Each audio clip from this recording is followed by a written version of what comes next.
এই যে বুঝতে পারছেন?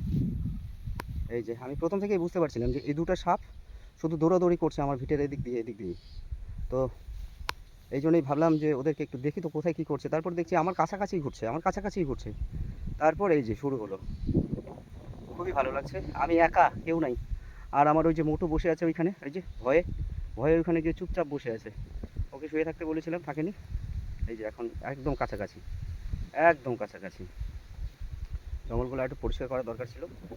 নো ডিস্টার্ব না করবো বাবু, তোমরা করো, তোমাদের কাজ করো। এটা মোটামুটি অনেক বড়, 7 হাত পাট হয়ে যাবে। ও, শরীর কাঁপছে আমার থরথর করে, কিন্তু তবুও ভিডিও না করলে হবে না। আহ সুপার সুপার সুপার। এই যে বাগানের মধ্যে আমি আছি, এই যে আমি, এই যে সাপ, এই যে কইলে